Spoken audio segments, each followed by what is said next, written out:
ಇನ್ಮುಂದೆ ಬಿಬಿಎಂಪಿ ಅಲ್ಲ ಜಿಬಿಎ ಅಂತ ಕರಿಬೇಕು. ಎಸ್, ಬೃಹತ್ ಬೆಂಗಳೂರು ಮಹಾನಗರ ಪಾಲಿಕೆ ಅಂತ್ಯವಾಯಿತು. ಇನ್ನೇನಿದ್ರು ಕೂಡ ಗ್ರೇಟರ್ ಬೆಂಗಳೂರು ಪ್ರಾಧಿಕಾರ ಇಂದಿನಿಂದ ಜಾರಿ ಆಗ್ತಾ ಇರುವಂತದ್ದು. ಗ್ರೇಟರ್ ಬೆಂಗಳೂರು ಪ್ರಾಧಿಕಾರ ಇಂದಿನಿಂದ ಅಸ್ತಿತ್ವಕ್ಕೆ ಬರಲಿದೆ. ಇನ್ನು ಬಿಬಿಎಂಪಿ ಬದಲು 120 ದಿನದಲ್ಲಿ ಪ್ರತ್ಯೇಕ ಪಾಲಿಕೆ ಕೂಡ ಸೃಷ್ಟಿಯಾಗಲಿದೆ. ಮುಖ್ಯ ಆಯುಕ್ತರನ್ನ ಗ್ರೇಟರ್ ಬೆಂಗಳೂರಿಗೆ ನೇಮಕ ಕೂಡ ಮಾಡಲಾಗುತ್ತೆ. ರಾಜ್ಯ ಸರ್ಕಾರ ಇದಕ್ಕೆ ಸಂಬಂಧಿಸಿದ ಅಧಿಸೂಚನೆ ಕೂಡ ಹೊರಡಿಸಿರುವಂತದ್ದು. ಸಿಎಂ ಅಧ್ಯಕ್ಷತೆಯಲ್ಲಿ ಗ್ರೇಟರ್ ಬೆಂಗಳೂರು ರಚನೆಯಾಗ್ತಾ ಇದೆ. ಬಿಬಿಎಂಪಿಯ 225 ವಾರ್ಡ್ ವ್ಯಾಪ್ತಿ ಜಿಬಿಎಗೆ ಸೇರ್ಪಡೆಗೊಳ್ಳಲಿದೆ. ಸೊ ಹೀಗಾಗಿ ಇನ್ನು ಮುಂದೆ ಬಿಬಿಎಂಪಿ ಅಂತ ಕರೆಯಂಗಿಲ್ಲ. ಬಿಬಿಎಂಪಿ ಇತಿಹಾಸದ ಪುಟ ಸೇರಿದ್ದಾಯ್ತು. ಸಿಲಿಕಾನ್ ಸಿಟಿಯಲ್ಲಿ ಏನಿದ್ರೂ ಕೂಡ ಗ್ರೇಟರ್ ಬೆಂಗಳೂರಿನದ್ದೇ ಇನ್ಮುಂದೆ ಹವಾ ಅಂತಲೇ ಹೇಳಬಹುದು. ಬಿಬಿಎಂಪಿ ಯುಗಾಂತ್ಯವಾಗಿ ಬಿಬಿಎಂಪಿ ಅನ್ನೋ ಹೆಸರು ಬೆಂಗಳೂರಿಗರ ಜನಮಾನಸದಿಂದ ದೂರವಾಗಲಿದೆ.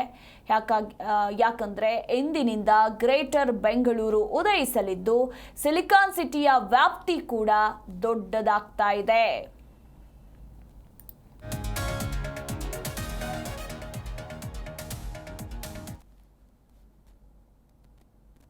ಹಾಗಿದ್ರೆ ಗ್ರೇಟರ್ ಬೆಂಗಳೂರು ವ್ಯಾಪ್ತಿಗೆ ಏನೆಲ್ಲ ಸೇರ್ಪಡೆಗೊಳ್ಳಲಿದೆ, ಅದರ ಜಾರಿಯ ಕ್ರಮಗಳು ಯಾವ ರೀತಿ ಇರಲಿದೆ ಅನ್ನೋದರ ಕುರಿತಾಗಿ ಸಂಪೂರ್ಣ ಮಾಹಿತಿಯನ್ನ ತಿಳಿದುಕೊಳ್ಳೋಣ. ಬಿಬಿಎಂಪಿ ಅಳಿಸಿ ಈಗ ಜಿಬಿಎ ಉದಯಿಸ್ತಾ ಇದೆ. ಗ್ರೇಟರ್ ಬೆಂಗಳೂರು ಆಡಳಿತ ಕಾಯ್ದೆ ಜಾರಿಯಾಗಿದ್ದು ಸಿಎಂ ನೇತೃತ್ವದಲ್ಲಿ ಗ್ರೇಟರ್ ಬೆಂಗಳೂರು ಪ್ರಾಧಿಕಾರ ಇನ್ಮುಂದೆ ಇರಲಿದೆ. 120 ದಿನಗಳಲ್ಲಿ ಸಂಪೂರ್ಣವಾಗಿ ಬದಲಾಗಲಿದೆ. ವಿವಿಧ ಸಂರಚನೆಗಳು ಕೂಡ ರಚನೆಯಾಗಲಿದ್ದು ಆಡಳಿತ ಅಧಿಕಾರಿ ನೇಮಕ ಬಳಿಕ ಗಡಿ ಗುರುತು ಕೂಡ ನಡೆಯಲಿದೆ ಅನ್ನೋದರ ಕುರಿತು ಮಾಹಿತಿ ಇರುವಂಥದ್ದು. ಗ್ರೇಟರ್ ಬೆಂಗಳೂರು ಆಡಳಿತ ಜಾರಿಯಾಗಿದ್ದು ಇನ್ನೇನು ಕೆಲವೇ ದಿನಗಳಲ್ಲಿ ಆಡಳಿತಾಧಿಕಾರಿಯ ನೇಮಕ ಕೂಡ ಆಗಲಿದೆ. ಅದಾದ ಬಳಿಕ ಗಡಿ ಗುರುತು ನಡೆಯಲಿದೆ. ಇನ್ನು ಜಿಬಿಎರಲ್ಲಿ ಬೆಂಗಳೂರು ಅಭಿವೃದ್ಧಿ ಸಚಿವರು, ಉಪಾಧ್ಯಕ್ಷರು ಎಲ್ಲರೂ ಕೂಡ ಇರಲಿದ್ದಾರೆ. ಜಿಬಿಎ ಮುಖ್ಯ ಆಯುಕ್ತ, ಸದಸ್ಯ ಕಾರ್ಯದರ್ಶಿ ನಿರ್ವಹಣೆ ಕೂಡ ಇರಲಿದೆ. ಆಡಳಿತಾಧಿಕಾರಿ ನೇಮಕ ಬಳಿಕ ನಗರ ಪಾಲಿಕೆಗಳ ನಿಯಮ ಕೂಡ ಜಾರಿಗೆ ಬರಲಿದೆ. ಕಾನೂನಿನ ಉಪಬಂಧಗಳು ರಚನೆ ಹಾಗೆ ಕರ್ತವ್ಯ ಎಲ್ಲವೂ ಕೂಡ ನಿಗದಿಯಾಗಲಿದೆ. ಗ್ರೇಟರ್ ಬೆಂಗಳೂರು ಆಡಳಿತ ಕಾಯ್ದೆ ಜಾರಿಯಾಗಿದ್ದು ಸಿಎಂ ನೇತೃತ್ವದಲ್ಲಿ ಈ ಒಂದು ಜಿಬಿಎನ್ನ ರಚನೆ ಮಾಡಲಾಗಿದೆ.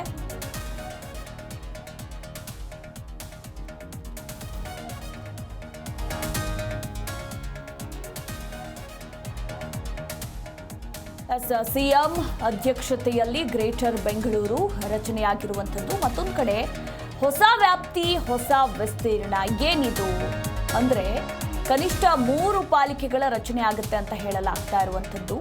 ನಗರದ ಕೈಗಾರಿಕಾ ಪ್ರದೇಶಗಳ ವ್ಯಾಪ್ತಿಗೆ ಅಂದ್ರೆ ಈ ನಗರದ ಕೈಗಾರಿಕಾ ಪ್ರದೇಶಗಳೆಲ್ಲವೂ ಕೂಡ ಜಿಬಿಎ ವ್ಯಾಪ್ತಿಗೆ ಬರಲಿವೆ. ಇನ್ನು ಮತ್ತೊಂದು ಕಡೆ ಎಲೆಕ್ಟ್ರಾನಿಕ್ ಸಿಟಿ, ಅತ್ತಿಬೆಲೆ, ಜಿಗಣಿ ಸೇರಿದಂತೆ ಬೊಮ್ಮಸಂದ್ರ, ಸರ್ಜಾಪುರ, ಬಾಗಲೂರು ಹಾಗೆ ರಾಜನಕುಂಟೆ, ಹೆಸರಘಟ್ಟ, ದಾಸನಪುರ, ಮಾಕಳಿ, ತಾವರೆಕೆರೆ, ಕುಂಬಳಗೋಡು, ಇನ್ನು ಹಾರೋಹಳ್ಳಿ ಕೂಡ ಜಿಬಿಎ ವ್ಯಾಪ್ತಿಗೆ ಸೇರ್ಪಡೆಗೊಳ್ಳಲಿದೆ.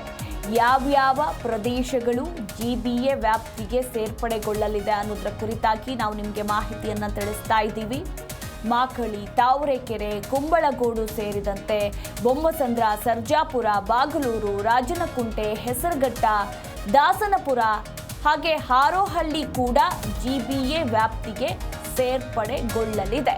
ಕನಿಷ್ಠ 3 ಪಾಲಿಕೆಗಳ ರಚನೆ ಆಗಲಿದೆ ಅಂತ ಕೂಡ ಹೇಳಲಾಗ್ತಾ ಇರುವಂಥದ್ದು. ಇನ್ನು ಹೊಸ ವ್ಯಾಪ್ತಿ, ಹೊಸ ವಿಸ್ತೀರ್ಣ ವಿಚಾರಕ್ಕೆ ಸಂಬಂಧಪಟ್ಟಂತೆ ಏನೆಲ್ಲ ಬದಲಾವಣೆ ಆಗೋದಿಲ್ಲ ಅನ್ನೋದನ್ನ ನೋಡಿದ್ರೆ ತೆರಿಗೆ ಪಾವತಿ ವ್ಯಾಪ್ತಿಯಲ್ಲಿ ಬದಲಿಲ್ಲ, ಅಧಿಕಾರಿಗಳ ಕರ್ತವ್ಯಗಳಲ್ಲಿ ಯಾವುದೇ ಬದಲಾವಣೆ ಇಲ್ಲ. ಇದರ ಜೊತೆಗೆ GBA ಜಾರಿ ಬಳಿಕ ಹಂತ ಹಂತವಾಗಿ ಮತ್ತೊಂದಷ್ಟು ಅಧಿಸೂಚನೆಗಳು ಕೂಡ ಹೊರಬೀಳಲಿದೆ. ಅದ್ರ ಕುರಿತಾಗಿ ಇನ್ನಷ್ಟೇ ಕಾದು ನೋಡಬೇಕು. ಈಗ ದಿಢೀರಂತ ಎಲ್ಲವೂ ಕೂಡ ಬದಲಾವಣೆ ಮಾಡೋದಕ್ಕಾಗೋದಿಲ್ಲ. ಕನಿಷ್ಠ ಪಕ್ಷ 120 ದಿನಗಳಾದರೂ ಕೂಡ ಬೇಕಾಗತ್ತೆ. ಇನ್ನು ಒಂದೊಂದೇ ಯೋಜನೆಗಳು GBA ಜೊತೆಗೆ ಜೋಡಣೆ ಆಗಲಿವೆ. ಈಗ ಸದ್ಯಕ್ಕೆ ಪುರಸಭೆಗೆ 1.5 ಶತಮಾನ ಆಗಿದ್ದು 1881 ಬ್ರಿಟಿಷರ ಅವಧಿಯಲ್ಲಿ ಪುರಸಭೆ ಸ್ಥಾಪನೆಯಾಗುತ್ತೆ. ಇನ್ನು 1949ರಿಂದ 1995ರಲ್ಲಿ ಬೆಂಗಳೂರು ನಗರ ಪಾಲಿಕೆ ಉದ್ಭವಿಸುತ್ತೆ. ಅದೇ ರೀತಿ 1995ರಿಂದ 2006ರಲ್ಲಿ ಬೆಂಗಳೂರು ಮಹಾನಗರ ಪಾಲಿಕೆ ಉದ್ಭವವಾಗುತ್ತೆ, ಅಂದರೆ ಸ್ಥಾಪನೆಯಾಗುತ್ತೆ. ಇನ್ನು 2007ರಿಂದ 2025ರವರೆಗೂ ಬೃಹತ್ ಬೆಂಗಳೂರು ಮಹಾನಗರ ಪಾಲಿಕೆ ಅಸ್ತಿತ್ವದಲ್ಲಿತ್ತು. ಇನ್ನು ಮುಂದೆ ಗ್ರೇಟರ್ ಬೆಂಗಳೂರು ಪ್ರಾಧಿಕಾರ ಅಸ್ತಿತ್ವಕ್ಕೆ ಬರಲಿದೆ. BBMP ಇತಿಹಾಸದ ಪುಟವನ್ನ ಸೇರಿಕೊಳ್ಳಲಿದೆ. ಇನ್ನು ಮುಂದೆ BBMP ಅಂತ ಕರೆಯಂಗಿಲ್ಲ, ಏನಿದ್ರು ಕೂಡ ಇನ್ನ GBA ಅಂದರೆ ಗ್ರೇಟರ್ ಬೆಂಗಳೂರು ಪ್ರಾಧಿಕಾರ ಅಂತಾನೆ ಕರಿಬೇಕು. ಇಂದಿನಿಂದ ಬೆಂಗಳೂರು ಗ್ರೇಟರ್ ಬೆಂಗಳೂರು ಆಗಲಿದ್ದು, ಸರ್ಕಾರ ಅಧಿಕೃತ ಆದೇಶವನ್ನ ಕೂಡ ಹೊರಡಿಸಿದೆ. ಇಂದಿನಿಂದ ಗ್ರೇಟರ್ ಬೆಂಗಳೂರು ಪ್ರಾಧಿಕಾರ ಜಾರಿಯಾಗಲಿದೆ. ಎಸ್, ಗ್ರೇಟರ್ ಬೆಂಗಳೂರು ಪ್ರಾಧಿಕಾರ ಇಂದಿನಿಂದ ಅಸ್ತಿತ್ವಕ್ಕೆ ಬರಲಿದೆ. BBMP ಬದಲು 120 ದಿನದಲ್ಲಿ ಪ್ರತ್ಯೇಕ ಪಾಲಿಕೆ ಸೃಷ್ಟಿಯಾಗಲಿದೆ. ಮುಖ್ಯ ಆಯುಕ್ತರನ್ನ ಕೂಡ ಗ್ರೇಟರ್ ಬೆಂಗಳೂರಿಗೆ ನೇಮಕ ಕೂಡ ಮಾಡಲಾಗುತ್ತೆ. ರಾಜ್ಯ ಸರ್ಕಾರ ಇದಕ್ಕೆ ಸಂಬಂಧಿಸಿದ ಅಧಿಸೂಚನೆಯನ್ನ ಕೂಡ ಹೊರಡಿಸಿರುವಂಥದ್ದು. CM ಅಧ್ಯಕ್ಷತೆಯಲ್ಲಿ ಈ ಒಂದು ಗ್ರೇಟರ್ ಬೆಂಗಳೂರು ರಚನೆ ಆಗ್ತಾ ಇದೆ. BBMPಯ 225 ವಾರ್ಡ್ ವ್ಯಾಪ್ತಿ ಕೂಡ GBAಗೆ ಸೇರ್ಪಡೆಗೊಳ್ಳಲಿದೆ.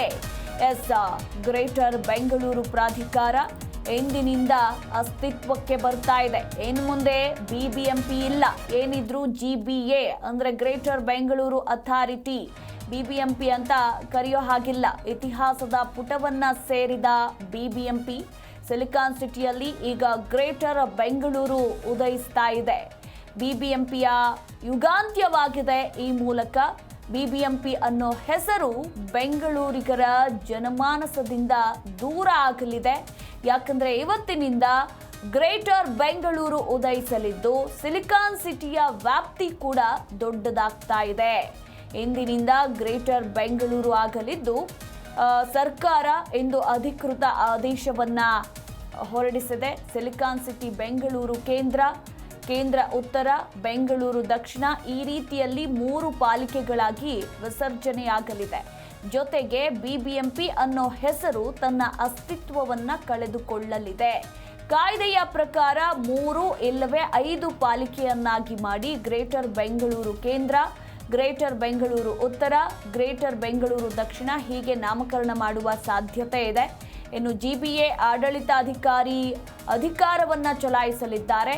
ಗ್ರೇಟರ್ ಬೆಂಗಳೂರು ಪ್ರಾಧಿಕಾರದಲ್ಲಿ CM ಸಿದ್ದರಾಮಯ್ಯ ಅಧ್ಯಕ್ಷರು, ಇನ್ನು ಬೆಂಗಳೂರು ಅಭಿವೃದ್ಧಿ ಸಚಿವರು ಉಪಾಧ್ಯಕ್ಷರಾಗಲಿದ್ದಾರೆ.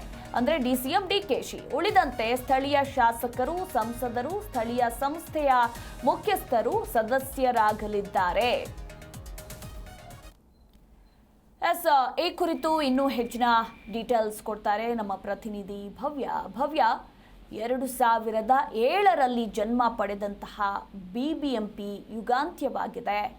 ಬೆಂಗಳೂರಿಗರ ಜನಮಾನಸದಿಂದ ದೂರವಾಗ್ತಾ ಇದೆ. BBMP ಇವತ್ತಿನಿಂದ ಸಿಲಿಕಾನ್ ಸಿಟಿಯಲ್ಲಿ ಗ್ರೇಟರ್ ಬೆಂಗಳೂರು ಉದಯಿಸ್ತಾ ಇದೆ. ಈ ಬಗ್ಗೆ ಹೆಚ್ಚಿನ ಡೀಟೇಲ್ಸ್. ಮಧು, ಗ್ರೇಟರ್ ಬೆಂಗಳೂರು ಪ್ರಾಧಿಕಾರ ಇಂದಿನಿಂದ ಅಸ್ತಿತ್ವ ಪಡೆದಿರುವಂತದ್ದು. BBMP ಬದಲು 120 ದಿನದಲ್ಲಿ ಪ್ರತ್ಯೇಕ ಪಾಲಿಕೆ ಸೃಷ್ಟಿ ಕೂಡ ಆಗುತ್ತೆ. ಸೊ ರಾಜ್ಯ ಸರ್ಕಾರ ಇದಕ್ಕೆ ಸಂಬಂಧಿಸಿದಂತೆ ಅಂದ್ರೆ ನಿನ್ನೆನೆ ಅಧಿಸೂಚನೆಯನ್ನ ಕೂಡ ಹೊರಡಿಸಿರುವಂತದ್ದು. ಇಂದಿನಿಂದ ಗ್ರೇಟರ್ ಬೆಂಗಳೂರು ಪ್ರಾಧಿಕಾರ ಅಸ್ತಿತ್ವದಲ್ಲಿರುತ್ತೆ ಅಂತ. ಸೊ ಇದಕ್ಕೆ ಇಂದು ಮುಖ್ಯ ಆಯುಕ್ತರನ್ನ ಗ್ರೇಟರ್ ಬೆಂಗಳೂರಿಗೆ ನೇಮಕವನ್ನ ಕೂಡ ರಾಜ್ಯ ಸರ್ಕಾರ ಮಾಡುತ್ತೆ. ಮುಖ್ಯಮಂತ್ರಿ ಅಧ್ಯಕ್ಷತೆಯಲ್ಲಿ ಈಗಾಗಲೇ ಸಭೆ ಕೂಡ ನಡೆದಿರುವಂತದ್ದು. ಸೊ ಮುಖ್ಯಮಂತ್ರಿ ಅಧ್ಯಕ್ಷತೆಯಲ್ಲಿ ಗ್ರೇಟರ್ ಬೆಂಗಳೂರು ಕೂಡ ರಚನೆ ಕೂಡ ಆಗಿರುವಂತದ್ದು. ಪ್ರಮುಖವಾಗಿ ಈಗ ನೀವು ಹೇಳಿದ ಹಾಗೆ ಬಿಬಿಎಂಪಿ ಬದಲಾಗಿ ಈಗ ಗ್ರೇಟರ್ ಬೆಂಗಳೂರು ಇವತ್ತಿನಿಂದ ಜಾರಿಯಾಗುತ್ತೆ. ಸೊ ಇದರಲ್ಲಿ ರಾಜಧಾನಿ ಬೆಂಗಳೂರಿನ ಆಡಳಿತದ ಚಿತ್ರಣದಲ್ಲಿ ಭಾರಿ ಬದಲಾವಣೆ ಕೂಡ ಉಂಟಾಗಿರುವಂತದ್ದು. ಸೊ ಗ್ರೇಟರ್ ಬೆಂಗಳೂರು ಪ್ರಾಧಿಕಾರ GBA ಎಂದು ಹೆಸರು ಕೂಡ ಇಟ್ಟಿರುವಂತದ್ದು. ಸೊ ಈಗಾಗಲೇ ಸರ್ಕಾರದಿಂದ ಕೂಡ ಅಧಿಕೃತ ಆದೇಶ ಹೊರಟು ಬಂದಿದೆ. ಸೊ ತಲಾ 125 ವಾರ್ಡ್ಗಳನ್ನ ಒಳಗೊಂಡ 3 ನಗರ ಪಾಲಿಕೆಯನ್ನ ರಚಿಸಿದ್ದಾರೆ. ಅಂದ್ರೆ 5 ಮಾಡೋದಾ 3 ಮಾಡೋದಾ ಅನ್ನೋ ಒಂದು ನಿನ್ನೆ ತನಕ ಡೌಟ್ ಇತ್ತು. ಆದ್ರೆ ಸದ್ಯ ಈಗ ಹೊರಡಿಸಿರುವಂತಹ ಅಧಿಸೂಚನೆಯಲ್ಲಿ ಒಟ್ಟು 3 ನಗರ ಪಾಲಿಕೆಯನ್ನ ಕೂಡ ನೀಡಿರುವಂತದ್ದು. ಸೊ ಇದರಲ್ಲಿ 3 ಪಾಲಿಕೆಗೆ ಹೆಸರು ಕೂಡ ಇಟ್ಟಿದ್ದಾರೆ. ಬೆಂಗಳೂರು ಕೇಂದ್ರ ನಗರ ಪಾಲಿಕೆ, ಬೆಂಗಳೂರು ಉತ್ತರ ನಗರ ಪಾಲಿಕೆ, ಹಾಗೇನೆ ಬೆಂಗಳೂರು ದಕ್ಷಿಣ ನಗರ ಪಾಲಿಕೆಗಳಾಗಿ ವಿಂಗಡಣೆಯನ್ನ ಕೂಡ ಮಾಡಿದ್ದಾರೆ. ಪ್ರತಿ ಪಾಲಿಕೆಗೆ ಗ್ರೇಟರ್ ಬೆಂಗಳೂರು ಪ್ರದೇಶದ ಗಡಿ ನಿಗದಿಯನ್ನ ಕೂಡ ಮಾಡಿದ್ದಾರೆ. ಪ್ರಮುಖವಾಗಿ ಎಲೆಕ್ಟ್ರಾನ್ ಸಿಟಿ ಆಗಿರ್ಬೋದು, ಅತ್ತಿಬೆಲೆ, ಜಿಗಣಿ ಕೈಗಾರಿಕಾ ಪ್ರದೇಶ, ಬೊಮ್ಮಸಂದ್ರ, ಸರ್ಜಾಪುರ, ಬಾಗ್ಲೂರು ಸೇರಿದಂತೆ ದಾಸನ್ಪುರ, ಕಗ್ಲಿಪುರದವರೆಗೆ ಗ್ರೇಟರ್ ಬೆಂಗಳೂರು ವ್ಯಾಪ್ತಿಗೆ ಬರುತ್ತೆ. ಸೊ ಹೀಗಾಗಿ ಪ್ರತಿ ಪಾಲಿಕೆಗೂ ಗ್ರೇಟರ್ ಬೆಂಗಳೂರು ಪ್ರದೇಶ ಎಲ್ಲೆಲ್ಲ ನಿಗದಿಯಾಗಿದೆ ಅಲ್ಲೆಲ್ಲ ಈಗಾಗಲೇ ಗುರುತಿಸಿ ಒಂದು ಅಧಿಸೂಚನೆಯಲ್ಲಿ ತಿಳಿಸಿರುವಂತದ್ದು. ಸೊ ಈಗಾಗಲೇ ಅಂದ್ರೆ ಇದಕ್ಕೆ ಸಂಬಂಧಪಟ್ಟಂತೆ ಅಂದ್ರೆ GBA ನಲ್ಲಿ ಏನೆಲ್ಲ ಇರುತ್ತೆ ಅನ್ನೋದು ವಿಚಾರ ನೋಡೋದಾದ್ರೆ, ಗ್ರೇಟರ್ ಬೆಂಗಳೂರು ಪ್ರಾಧಿಕಾರ GBA ಮುಖ್ಯಮಂತ್ರಿಗಳ ಅಧ್ಯಕ್ಷರಾಗಿರ್ತಾರೆ. ಸೊ ಬೆಂಗಳೂರು ಅಭಿವೃದ್ಧಿ ಸಚಿವರೇ ಇದರ ಉಪಾಧ್ಯಕ್ಷ ಆಗಿರ್ತಾರೆ. ಸೊ ಈಗಾಗಲೇ ಇದಕ್ಕೆ ಸಂಬಂಧಪಟ್ಟಂತೆ ಸಭೆ ಕೂಡ ಮಾಡಲಾಗಿದೆ. ಇವತ್ತು ಕೂಡ ಇದರ ಸಂಬಂಧಪಟ್ಟಂತೆ ಸಭೆ ಇರುವಂತದ್ದು. ಸೊ ಈಗಾಗಲೇ ಇದಕ್ಕೆ ಬಿಜೆಪಿ ವಲಯದಲ್ಲಿ ಬಹಳಷ್ಟು ತಕರಾರು ಕೇಳಿ ಬರ್ತಾ ಇರುವಂತದ್ದು. ಅಂದ್ರೆ ಇದು ಮಾಡ್ಲೇಬಾರ್ದಂತ ಧ್ವನಿಯನ್ನ ಎತ್ತಿದ್ದಾರೆ. ಆದ್ರೆ ರಾಜ್ಯಪಾಲರು ಇದಕ್ಕೆ ಅಂಕಿತ ಹಾಕಿದ ಕಾರಣ ಇವತ್ತಿಂದ ಅಧಿಕೃತವಾಗಿ ಜಾರಿಯಾಗಿರುವಂತದ್ದು. ಮಧು. ಎಸ್, ಥ್ಯಾಂಕ್ ಯು ಭವ್ಯ ನಿಮ್ಮೆಲ್ಲ ಮಾಹಿತಿಗಾಗಿ.